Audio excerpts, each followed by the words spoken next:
There we go. Okay.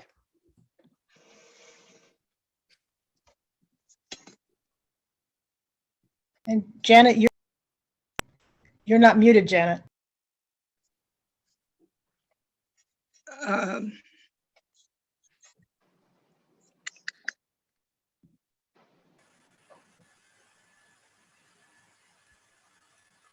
Looks like Trevelyan is not muted either.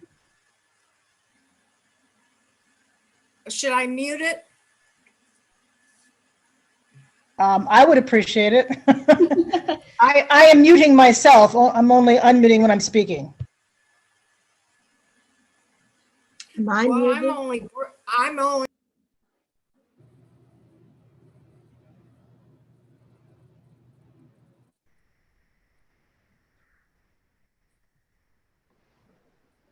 Alrighty, well, I'm gonna get started. So I'm Sierra Stores. I'm Tia Stronsick. I'm Jacob Scott. And today we're gonna be doing just a little presentation on our capstone class that we've been doing called Negotiating Diversity.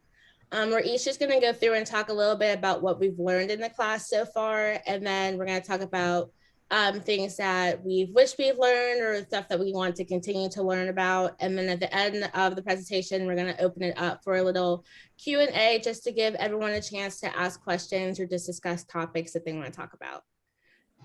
So first, if I can, first we have what we have learned in negotiating diversity. So my first one is the social dominance theory. I chose this one because we started talking about this topic in the beginning of the class, and then we've kind of reverted back to it throughout the whole entire class because it's a big part of acknowledging like how diversity has come into play and how it's affected. The social dominance theory is assumed that all human societies tend to be structured as systems of group hierarchies. It's kind of human nature to try to put people into different groups, put them, and because of those different groups, they are able to do certain things that other groups may not be able to. Going into that, I want to talk about group-based systems. The three types of group-based systems are age, gender, and then arbitrary set system. Age is regarding to like the older you are, sometimes you have more power or more higher up in the hierarchy when it comes to your opinions or what is put in place versus a younger person. Same thing with gender. Sometimes in the male role, you're seen as more significant or more superior than a female. And then when it comes to arbitrary sets are just things that you kind of can't control, such as like your social class, your race, those types of things. And those all contribute to putting you in a certain type of demographic and a certain type of role. And the achievement and status of these individuals are not complete independent of the status and power of the groups to which they belong. So basically, it's just saying that you are where you are because of these types of groups that we were put in. And sometimes it's hard to get out of these groups when everyone wants to categorize something with these arbitrary features and these things that we cannot control. So yeah, I just thought that was important because it kind of plays a role in discussing further on about other types of diversities and how it affects other people. Okay, so for mine touched more on white fragility, which is the discomfort and defensiveness on the part, sorry, it's in the way, of a white person when confronted by information about racial inequality and injustice. So basically what I got out of the class was, I would say listening is a big part of starting a conversation, and then it leads into actually discussing things. So I think it is important of speaking up more and actually being able to be uncomfortable in situations, and so you can actually be comfortable later on, or for everybody to be comfortable. Basically, in the most blunt terms, if we're talking about other races or wanting to shine light on other races, I think white people need to be more uncomfortable in conversations so we can move along and talk about other conversations.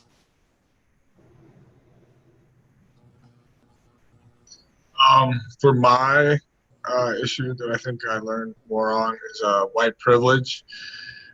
I said it gained a better perspective what it means to have white privilege. So basically, being a man of white colored skin, I understand that there is this thing such as white privilege, and I feel like I have learned through the class how to better use my privilege in situations like getting more involved through political movements such as like the Black Lives Matter, or just standing up for racial inequality or things that happen like such as like racial slurs being said on a school campus, and getting involved in things like that.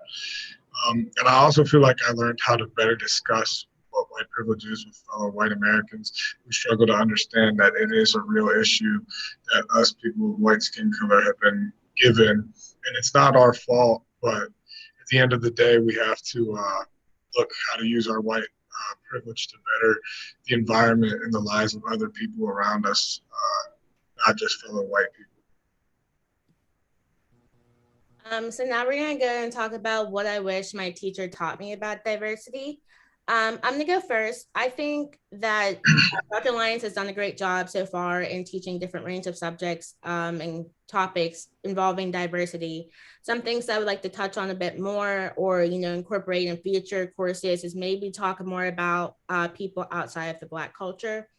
Sometimes in this class, I would say, is very helpful towards people who maybe don't understand diversity, or have never experienced what it's like to be a person of color and go through these types of things. But for the African Americans or Black people that are in this class, I think sometimes to touch outside of the Black perspective and get input from people who are like Asian or Middle Eastern or Native American or biracial is also important when talking about diversity, because diversity isn't just Black and white. It's different groups of people, it's different genders, it's different sexual orientations, it's different class groups. So just being able to touch more about that, I think, is like the only thing that I have in regards to maybe learning more, just with the new uprisings of the hate crimes towards Asian Americans, and just learning more about their culture and what they go through, I would be very interested in. So for me, that's something that I wish that we would talk a little bit more about.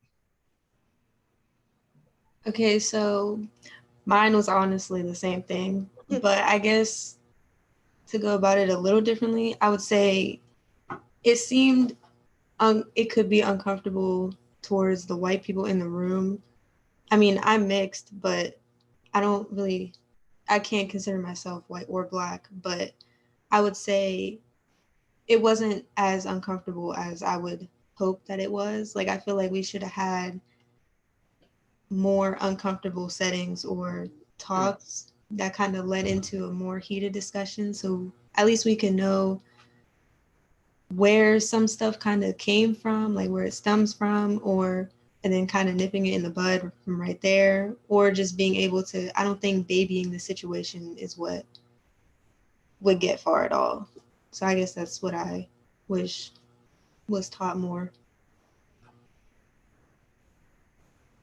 The only thing I said that I wanted to get taught more about is like going off of what they said. I really did feel like we only hit it black and white for the majority of the class, which is understandable because it is like the most like precedent issue that we see every day. But there are these subcategories of diversity that we just barely like hinted on.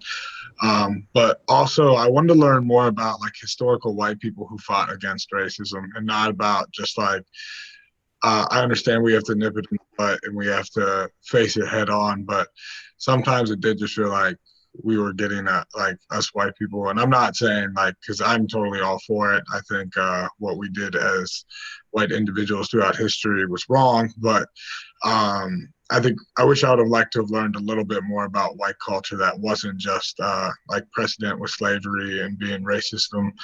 Being racist and like having bad like judgment at the time. I wish I would have got to learn a little bit more about like the good side of it. And I also, this is for our next topic, which is learning about I mean, what I wish we would have, like what we can tell our teachers for. I don't know why the slide came up so early, but I'm just giving you guys a little foreshadow. Using the term "I don't see color" is ineffective. I feel like in the educational system, I feel like it doesn't work. We have as in the education system, it's primarily white instructors of education, like teaching the youth and everything. There's not a lot of teachers of color or many different diversities. So when they say I don't see color in the spectrum, like in the classroom when they're teaching, it's not very effective. That doesn't work. Like we have to hint on these ideas of racism and different like cultural barriers that are going to come up. Like that's how I feel about using the term "I don't see colors" and with the teachers. Yeah, so as Jacob was saying, he was kind of hinting to what this next topic is about, which is that this is what teachers should know about diversity.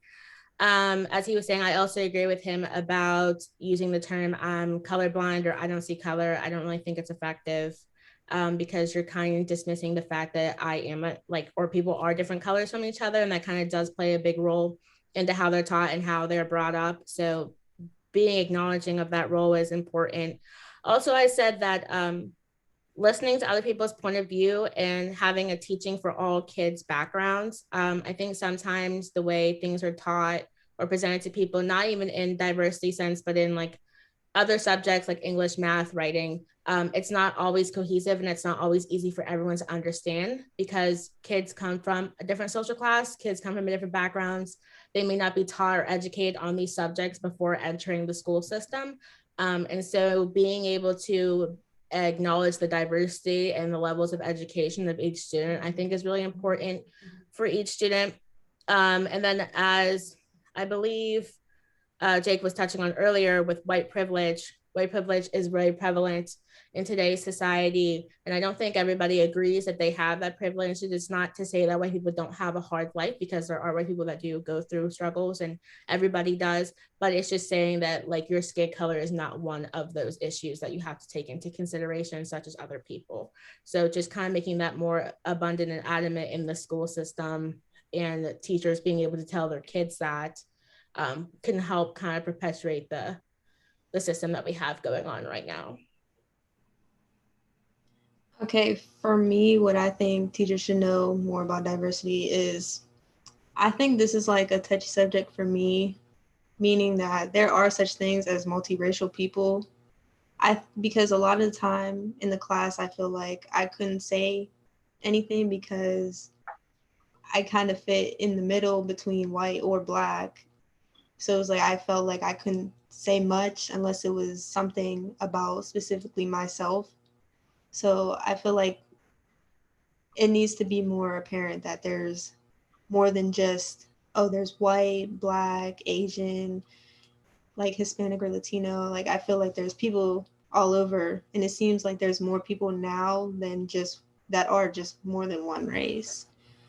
So I think that's one. And then like being uncomfortable is okay. And my last thing would be like, I wish that teachers would kind of teach like real history rather than just kind of going with the flow with what white history is, like just to make them feel better about the history or the image of America as a whole. I think it's important to tell the actual ugly truths. That's all I got. Okay, now we're gonna move in on to our Q&A part of the presentation. If you guys have any questions or any topics you want to discuss further or just like know of any of our other opinions or share your opinions, this is the time. Yes, I can't see the names. Hold on. Shirley. Yeah.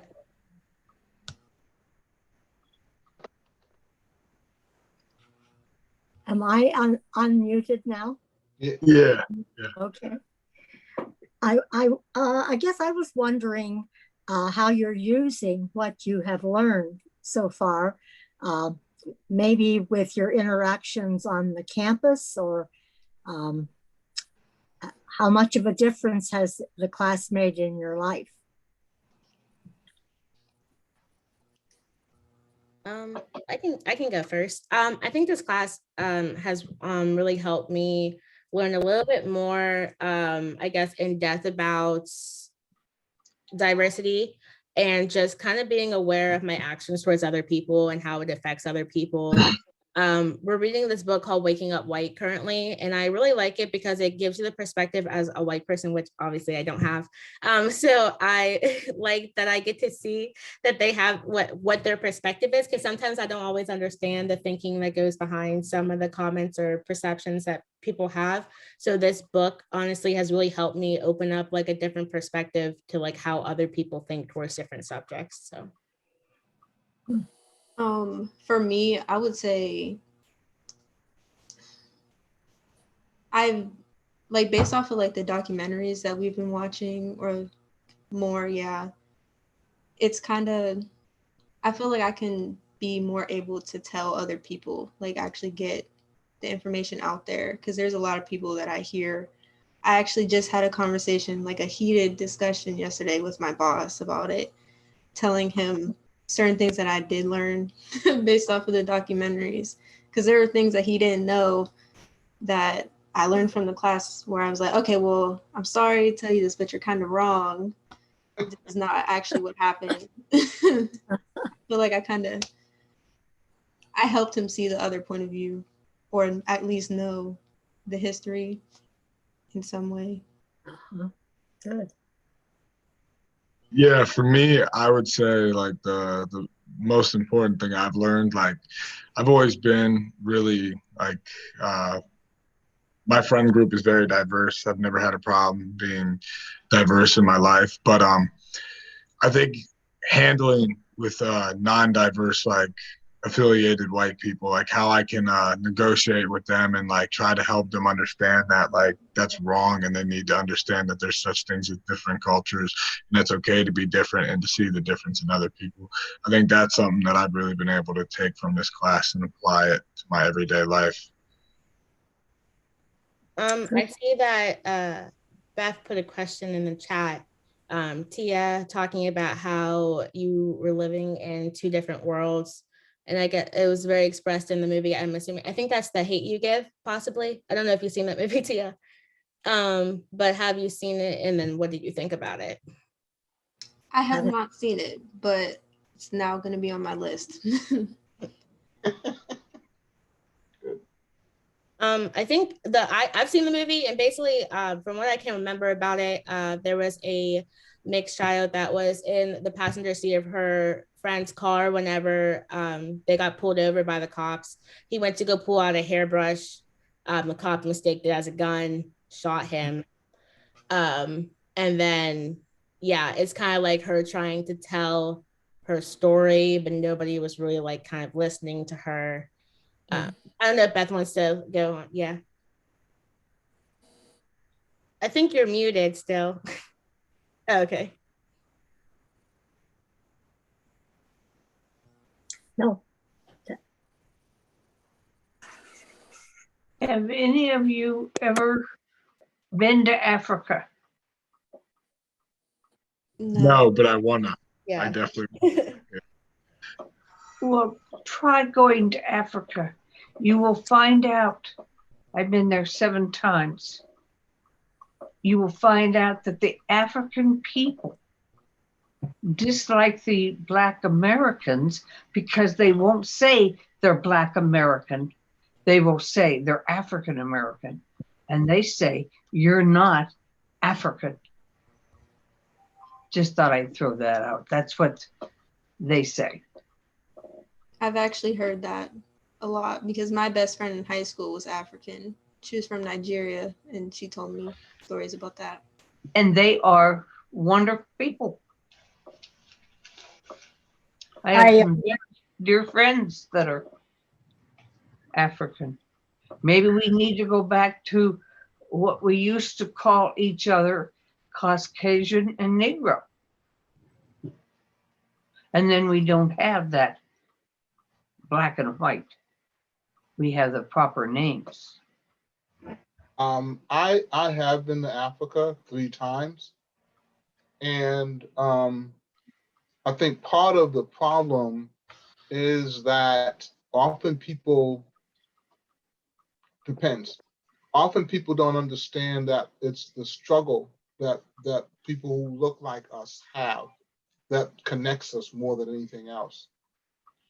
The term African for many African Americans is actually one we would years ago would just shun because it was African, and what was African was not considered very positive. And so, in using the name African and African Americans, we are claiming our African heritage. Some Africans don't like it, some don't maybe understand, but I find the Africans who do understand don't really mind it so much as others might. But there are some who object to the term African and African American. Like some people object to the term Black. And the other aspect is that in other parts of the world where people of the African diaspora live, they encounter the same problems. I was just watching, and some of you may have seen this. There was an interview of a doctor who looked at the impact of racism on Black people all over the world, and it's had a tremendous impact on the health of Black folk, contributing to diabetes, contributing to high blood pressure, all of that stuff. And so the fact that we have similar physical because of the racism that we experience, so there's something there. The other thing we have to move beyond is the fact that although Africans have been in their continent, their house have been colonized, and we were enslaved, and so it changed our mindset. So we have to work at that. Is it Trayera? Is that how you pronounce your name? Tierra. Oh, you know what? I see the I now. Sorry, I could not see that. It's small. In the movie "The Hate You Give," it's actually the young girl. It's told from her perspective, and I don't think she's biracial, but she goes to a school that's a private school, but she lives in a community of. It's more a social difference as far as social structure, social class, that she lives in a poor neighborhood, but she's going to a white privileged school. And so she opens up talking about living in two different worlds. I was just thinking about that movie when you were talking about feeling like as a person of biracial person, that you live in two worlds. And I thought that she expressed that really well in that movie. It was also famously known for the opening scene, which was the talk. And it was the father giving the kids the talk. If a police officer pulls you over, these are the things you do. But it's an excellent movie. I would highly recommend it. Marilyn, I think you saw that, didn't you, Marilyn? Yeah. I'll actually check it out. Thank you. I wanted to ask Jacob, because I was interested in your comments about white privilege. And I think a lot of us have trouble engaging that subject with people of our own race, that is other white persons. So I'm curious about what techniques or what skills did you learn or have you applied when you're talking with other people about white privilege? Like, for example, like your parents. Oh, that's some other people, maybe not your peers, but other adults. See, and I feel like I know what you're trying to say. It's just like they like shut down, or they get in like their own bubble. It's like talking politics with somebody at the end of the day. Like you guys can never like see eye to eye, and it's always it like begins to turn into a heated argument, and there's no like end to it. Thankfully, most of my family has been really understanding, but on my dad's side, they're like more from the like countryside, and some of them are stuck in old ways. I feel like the way I've really started to get a better footing in their head, I would like to say, metaphorically saying, I feel like I just started approaching it like one day at a time. Like I started trying to like show them what was like wrong, and I wasn't trying to like pull the sheets over their head too fast. Like trying to say, like I tried to like slowly feed into like getting them to like switch